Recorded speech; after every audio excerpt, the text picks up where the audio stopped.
as the stage gets set, please join me in welcoming our speakers, panelists for the discussion. As I mentioned, this discussion is going to be on data-driven communication, balancing insights with creativity.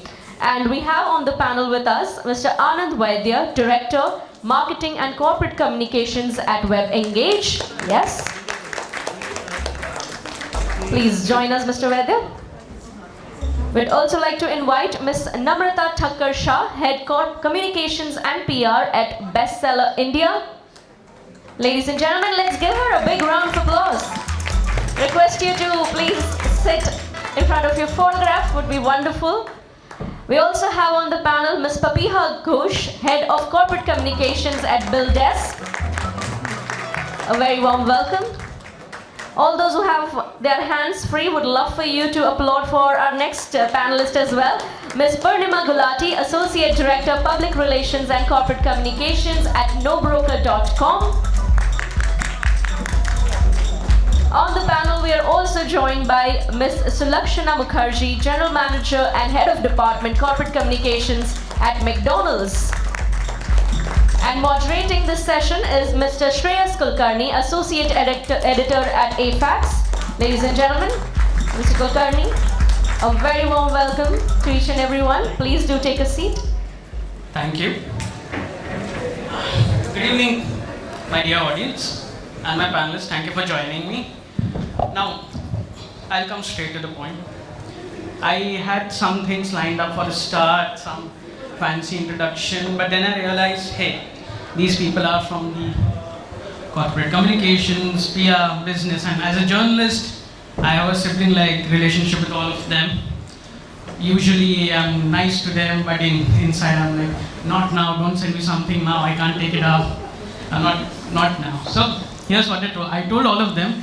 At the start, I'll straight away ask a simple, innocent question, and all of you have to answer it one by one. Here's it. Your company, your brand. Let's imagine it's the title sponsor of an episode of a very innocent, unknown YouTube show. Everything's going well. Episodes come out, people praise it, and you've slept for the night. The next morning, you wake up and you see thousands of notifications on social media channels. ये क्या कर दिया है, हमारा संस्कार टूट गया है, all this shit. And I'm using that word very purposefully because that's what has happened. Now, here's a simple question. You have insights, you have the data courtesy of social media, but you're also facing a crowd that doesn't believe in logic or respond to it. What do you do? What do you start with? So, Lakshman, I'll start. Thank you. इसे कहते हैं दुखती रग पर हाथ रख देना. So, we all face that. And I would say that, of late, what I have started to believe is that we have to deal with humans. We are dealing with humans, so empathy comes first, right? While you have data, while you know, and I feel that when you are looking at data, you are not looking at numbers of people who are trolling you, in a way, right? What you have to figure out is that don't look at the numbers alone. Figure out what they are actually telling you. If the sentiment is really negative, look at the empathy, like why this is happening, and then come from there, be human and give a human response to it, saying what you did, being transparent and human. That's what I feel should be done. Got it. Thank you. Purnima? I think the way we are now, communication travels really fast with social media. So if you are putting something out on social media, it's part and parcel of what you're bound to receive also. Your feedback is going to be that instant, your reviews are going to be that instant. That is number one, so you acknowledge it. Second is, if you actually feel that you've hurt somebody's sentiment, whatever you were doing that made them feel hurt or whatever, you must have had some rationale for putting it out there. So one thing is you empathize, but you also explain your point of view, why you put it out. And I think because it's social media days, people will understand that also just as quickly. And at the end of it, your brand does get more highlights. So sometimes it is also important to be there. And if people can see the rationale behind what you've done, why you've done, I think most of the crisis is sorted. But never, never, never leave anything unsaid. If somebody has felt any kind of pain from your brand or from whatever activity you've done, always address it. Just don't think that 2-3 दिन की बात है and then you'll get over or something. Always be there to address it. Well, being part of a B2B company and that doing payments, I think that's everyday life for us. But at the same time, because we are B2B, whether it's X OTT brand or bill payment platform fails, at the end of the day, and also because being one of the oldest players, it does come to us at the end of the day. But being focused on data more, I would work with the merchants to ensure that the data is right. Understand what the problem is, like what percentage of people were affected by a certain issue and stuff like that, and then come to the emotional part of it and address it accordingly, and also mention that if there has been a mistake, that will be taken care of, which is crisis 101. But at the end of the day, data matters in my field of work more. Namrata?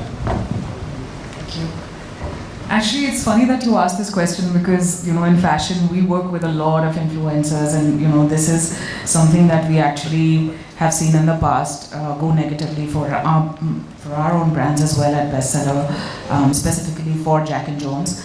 And I think in situations like these, the first response that you give as a brand is very, very key.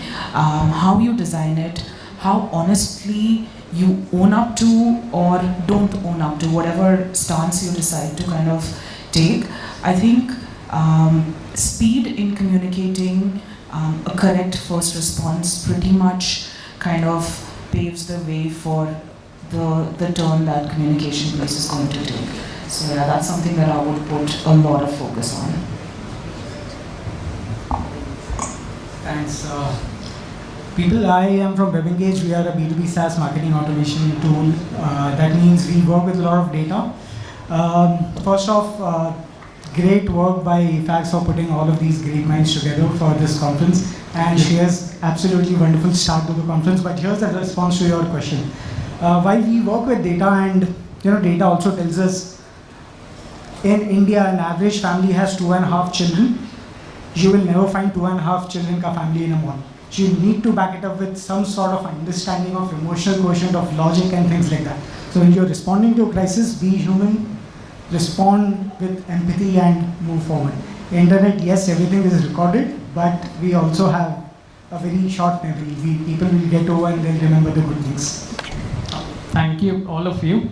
I took 2 key points here. Be empathetic and remember, public sab janti hai, but its memory is short. They'll move to the next big thing or small thing or create something as it happens these days. So some of us are sorted. Now you heard them respond to a question that's about a general issue which can happen to anyone on any single day or night. Now I want to deep dive into all your personal brands, categories, and I'll start with you, Punya, because I'll be honest, I'm looking for a home. I am looking for a home right now. I have to move. My landlord told me to vacate in a month without giving me any grace period. I hear you. Now, while I was searching for a home, it's what my parents, one said, let's look online for some listings, and the other one said, they say there's no broker. Not the company, but that's what they mean. But the moment you put down your needs and requirements, you'll start getting calls. And thank you. Correct. Thank you. You start. That's a perception. I'll start getting calls from brokers saying, "Aapne dala listing, humne dekha, I have a home." How do you respond to this? Because in many people's eyes, it hurts the company as well as the category itself. How do you shape perception now?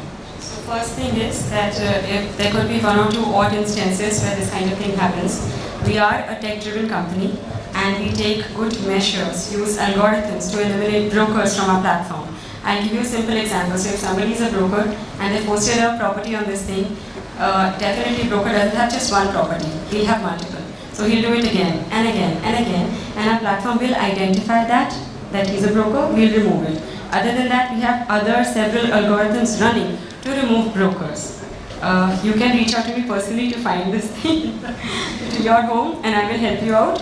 But other than that, the whole idea of creating a perception is like, if I say that, you come to my platform and I'll help you find a home without brokerage, whether you're looking to buy or you're looking to sell. That is one way to say it. Now, if I say that to date, my platform has saved 20,000 crores of brokerage, which is your hard-earned money. and that amount of money is enough to buy 2,000 luxury flats worth over 10 crore in Mumbai. That is how you'll register what I'm trying to say. And we have till date saved more than 20,000 crores in brokerage. So that is one thing. So you have to shape people's perception. I can say any number of blank statements where, I say brokerage, it's a good thing. And I definitely don't need an Amitabh Bachchan or a Deepika Padukone to say such a thing. You guys know it's your hard-earned money, and just for connecting two people to find a property, somebody who's looking a property, somebody who wants to rent out a property or sell a property, how much brokerage can be justified?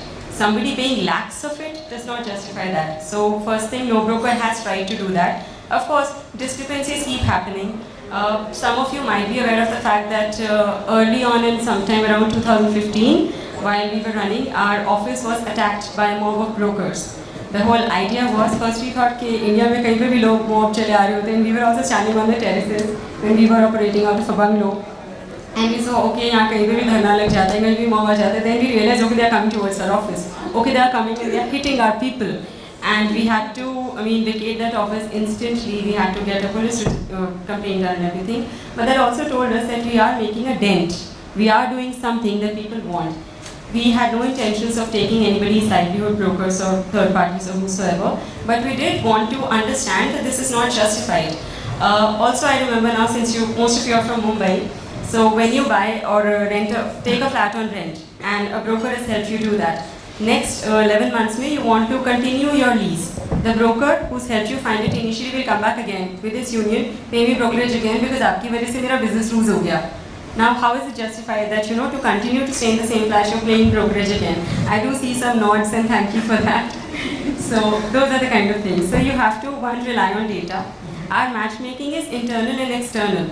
Internal, because we see what are the kind of properties you guys are looking for or anybody is looking for. And external, when we see what's happening internally, I'm able to put out those properties. So if I see that a user behavior, they've seen properties with balcony.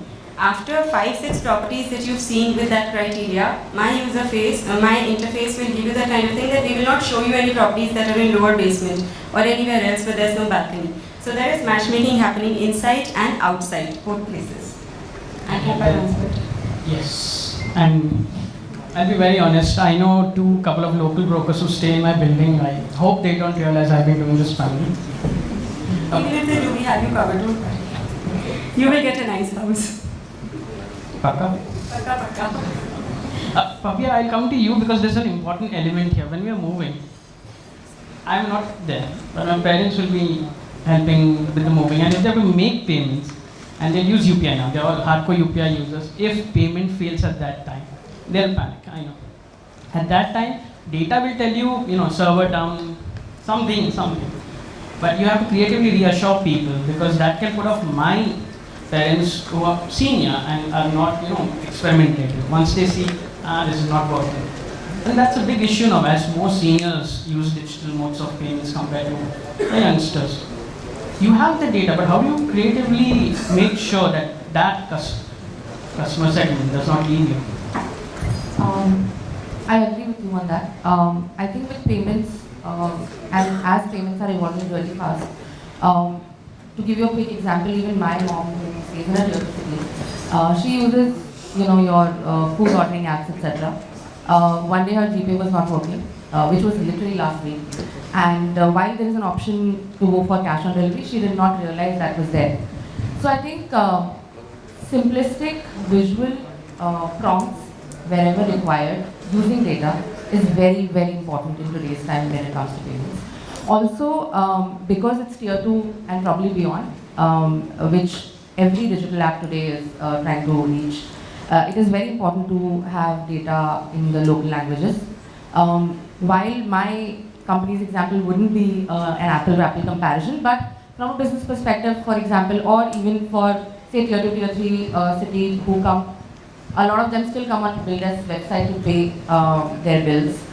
We have our website in about 8 different languages, regional languages. So this is, again, like I said, it's a very small example, but overall, I think localization and data-driven, minimalistic visual communication are the keys here. I get this. So Lakshma, I'll come to you, because when we are moving, the first few days in the new home we'll order food from outside. I'll tell my parents McDonald's and I'll be honest, they'll say, nah, fried food, let's order ghar ka khana type. But I'm like, nahin, it will come to you. That perception is there of sustainability and health. And as a brand's communication perception chief, it must be hard. And still is.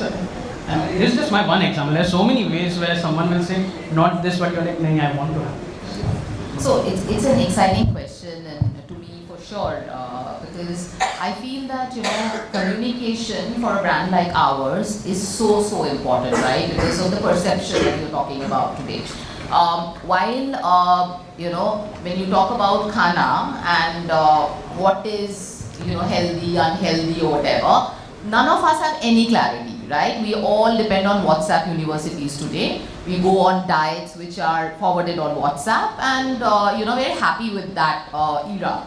But the point is that it becomes so more important for us to educate people that we have a platform called Real Food, Real Good, right? What does that mean? That when you're coming out and eating a food, the food that is being given to you is hygienic. The food that is being given to you is sourced locally 100%, while we are a multinational brand. The food that we are giving to you is, prepared in a certain manner. We have veg, non-veg separate kitchens. So we are looking at the sentiments of the Indian consumer as well. I'm talking about India over here. But how are we communicating that? We are communicating it through various platforms. You know what? One of our biggest spokesperson is not our chairperson. He's our chef. How many of you knew that, we have chef at McDonald's who is going and, working with the farmers in Gujarat, Idar, to grow those potatoes which are coming and how they are being processed. So, and utilizing all, where is the consumer consuming this nugget, right? WhatsApp, of course. So, we are making videos which can be forwarded. Seeing is believing. Robustly using that platform. Apart from that, being present on your LinkedIn, being present on your whichever media which people are consuming today, be it Instagram or whatever, and talking about all the good things time and again. Because आप जब बार बोलते हो तो लोगों को समझ में आता है. Negative, once you say once, people believe it, but positive, you have to keep harping it again and again. So we are doing it. It's an opportunity for the communications team for sure.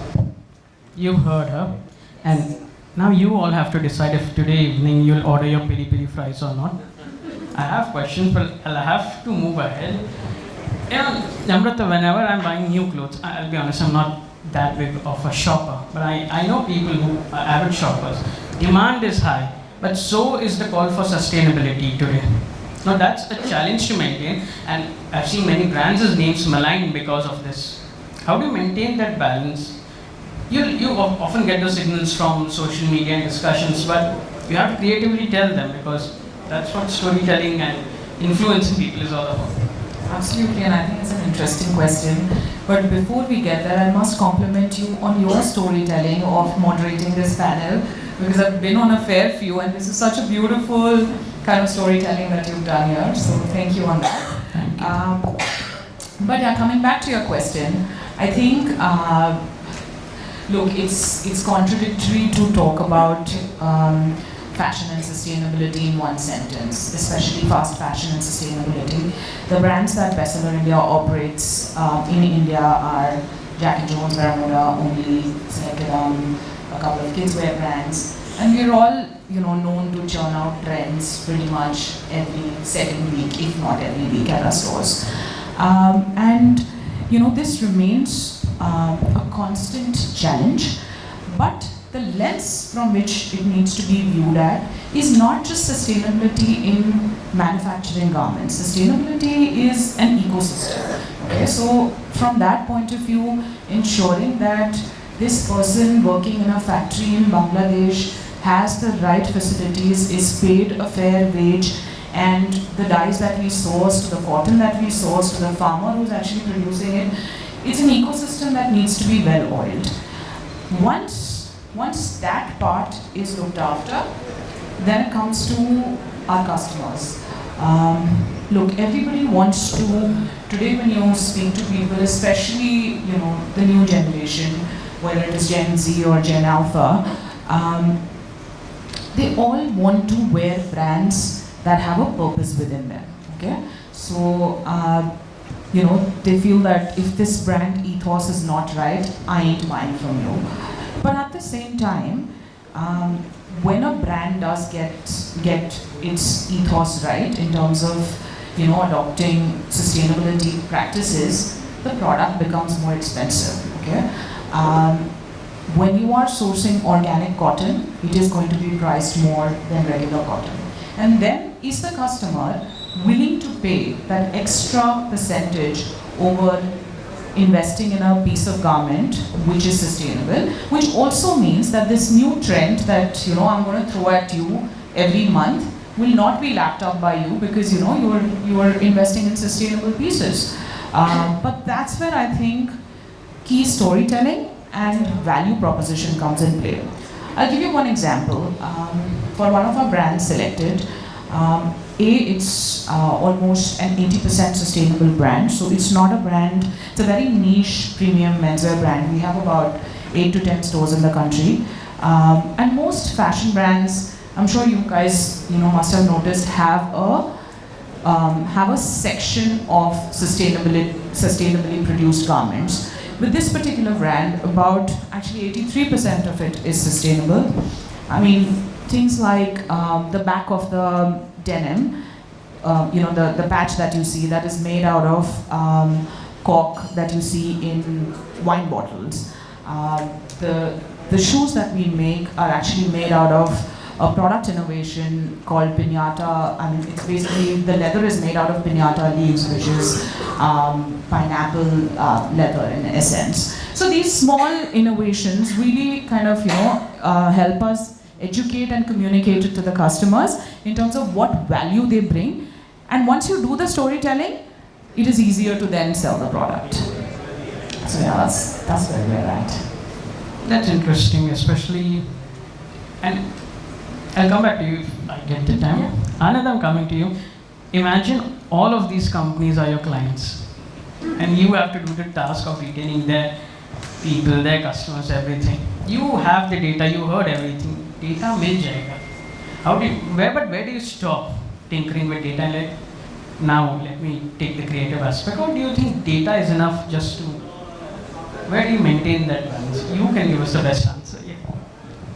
Thanks, yes. I like how I'm the last one to go about this because your answer I have formed in a manner which I probably try and touch upon all the wonderful ladies and their insights. But let's give it a try. The question, if I understand correct, is from the perspective of how do you use that data in a meaningful manner to convert Shreyas as a customer. Now he's looking for a house, right? I'll talk about No Broker first, and I don't know if you're our clients, but I'm so sorry if you're not. But the fact that Shreyas is looking for a house which has balconies, you are sending out that personalized, you touched upon it, the fact that you're sending out emailers or options to him across different channels which are specific to what he's looking for, does a great job there. From a food perspective, if we are able to find out that Shreyas and his family are more inclined towards eating home-cooked meals or food that's not junk from that perspective. And there's a great story to tell from a McDonald's standpoint. If you are able to say through a Swiggy or a Zomato, send out a notification, and all of us get these notifications, right? Let's say, hey, Shreyas, McDonald's was your favorite restaurant because you purchased 3 times last month. Here's a 20% coupon code. I think you're more likely to order from McDonald's if you've just moved into a house and you're getting a discount right there, right? So that's the other part. From a builder standpoint, great example of hyper-personalization. If we are able to translate those narratives in perhaps a local dialect, the chances of it getting through to the customer are much, much higher. And again, from a best standpoint, there are tens and thousands of personalization examples I can give you. I mean, personalization has layers to it. There's personalization based on your gender, your past purchase behavior, your most seen and similar catalogs, and so on and so forth. So I think if you're able to use data in a more mindful and meaningful manner, you have Shreyas as your customer.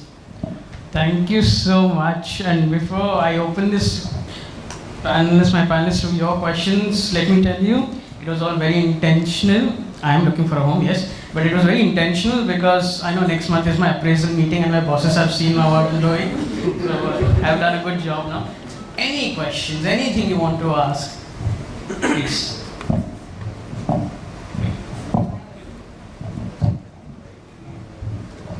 Hi guys, firstly it was a very insightful chat and Shreyas, great job moderating this panel. I actually enjoyed everything spoken. This is one thing that I've seen firsthand from all of you guys here. Sorry, I'll introduce myself first. I'm Lily. I work at Publicis Group India. So there's like 4 women and 1 man here on this panel. And a lot of people say that, PR is a field that is dominated by women. That might also come from the fact that women in general are more empathetic. They are more sensitive. I mean, no offense, but it so happens. What do you think about it? Is it because of that, or is there like any other reason? Sorry, I have 2 men in my team who are sitting right here, so I don't know about that. And they're equally empathetic and they're doing a great job. But yeah, I hear you there, but sorry, I went first because, both of them are sitting here and had to do this. So the thing is that, yes, maybe initially people thought, I guess that thought is changing. I guess in conversations we are stereotyping it more than it is in people's head, to be very, very honest. People who are passionate, people who understand that there is opportunity, and in India if you're getting a good opportunity, people are going ahead with it. I would again say that this is maybe a room full of people conversation where people generalize and say that yeah, there are more women because they are more empathetic. They are more empathetic than I am, so yeah. Thank you. I'd like to add to this because, and while we don't say it out enough, it's risky to say such things, but let's just say it.